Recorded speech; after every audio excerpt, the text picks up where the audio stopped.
This video falls under fair use. Fair use allows commentary, criticism, and reactions. What's up, back with another one, and this clip breaks down why Steve Kerr might be the real issue holding the Warriors back and how it affects their young talent. So let's check this clip out. Steve Kerr is the problem. Period. Steve Kerr, no, seriously. Steve Kerr is the problem. Think about this. The Warriors are the only team, in my opinion, when you talk about teams that are trying to compete for a title, right? Think about all the teams around the league. Not only, like, you look at the Pistons, OKC, San Antonio, right? Think about it. All those guys, all those organizations are set up for the now and the future. The Warriors, the future, what future? There's no future, which goes back to Steve Kerr and his patience with young players.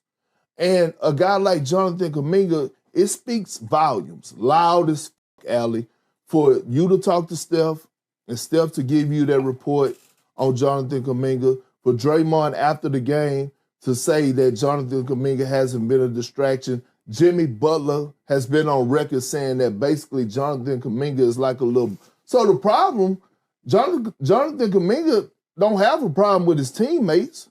It's his fucking coach. And this is what I will say. It comes down, no basketball player, no real hooper could be at his best if his mind is not in a clear space and his coach don't believe in him, right? And I'm going to take this, I'm going to give you an example. Me and Coach Malone, we good people, right? Work with him. He does a hell of a job, championship coach. I just want you to think of a guy by the name of Peyton Watson.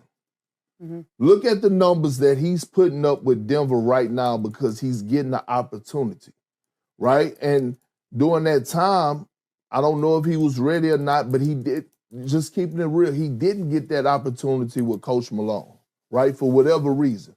But what I'm saying is it goes a long way when your coaches believe in you.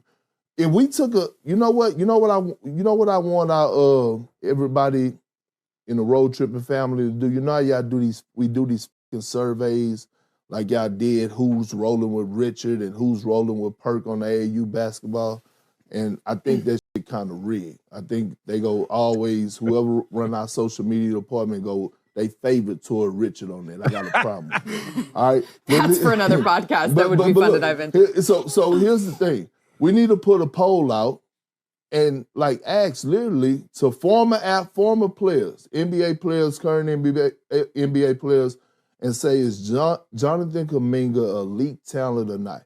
Because everything that I hear about Jonathan Kuminga is all great, even from players that's not on the Warriors.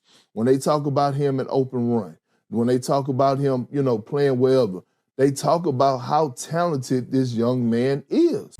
Nah, this take is loud for a reason, because when you really think about it, talent without trust goes nowhere. Kuminga clearly has the tools, the respect, and the mindset, but if the coach is unsure, everything feels shaky. You cannot build confidence while pulling the leash. That is how growth gets stalled and futures get wasted. I thought we were going another way, and I think we just switched on things. Yeah, that's all. Do you think it's like a one-game thing, or do you think it's like for the foreseeable future? I mean, I'm not really sure, but as long as things are working out there and we're winning, I don't see the point of switching anything, changing. So, whenever my number get called, I'll be ready. But I don't see the point because I feel like we're doing good. We've been doing good, and I think things, working, we're moving well. So I don't see a point of taking certain people out of the rotation when they're playing good and things are going well right now. So I don't see a point. What are some of the reasons that you think things are going well right now with this particular rotation? I think we're winning. We just won the last 2 games, and I think that's the thing, you know. Like I said, when my number get called, I'll be ready, but things are going well. We all playing with each other, and we actually won a couple last games, and we're gonna see if we can go from there. How's your game feel right now? It felt good. I don't have any problem. I'm gonna work out every day. I'm gonna stay ready, because you never know how these things work sometimes. You know, my number can get called anytime, so I gotta believe in my game, and I feel good about my game. So whenever that number get called, I'll be.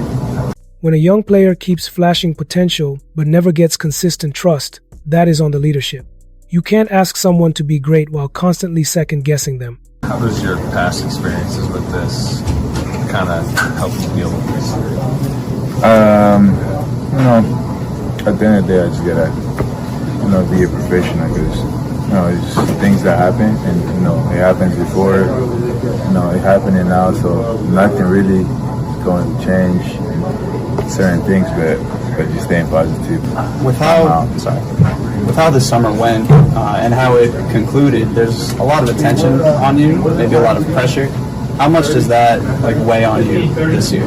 There's no pressure on my side. I keep everything that happened in the summer in the past. I can't focus on everything at the same time. It's going to take me off track. So whatever that happened in the summer, I don't control that. You know, it happened for a reason. But it's the past. You know, I'm moved on from that, and I'm trying to figure it out. You know, how to go out there every day and impact and helping us win. The argument centers on the idea that Steve Kerr is holding the Warriors back, not because of strategy alone, but because of how he handles young talent and plans for the future. While many teams around the league balance winning now with building what comes next, the Warriors appear stuck in between, relying heavily on established stars without fully investing in player development. The criticism points strongly toward Kerr's lack of trust and patience with younger players, especially Jonathan Kuminga, who is widely viewed by teammates and opponents as a highly talented athlete. Multiple respected voices have made it clear that Kuminga is not a locker room issue and has not caused distractions, which shifts the focus directly onto coaching decisions. The belief is that no basketball player can truly thrive if his confidence is shaken and his coach does not fully believe in him. Opportunity and belief are everything in this league, and examples across teams show that when young players are trusted, they grow rapidly and contribute in meaningful ways.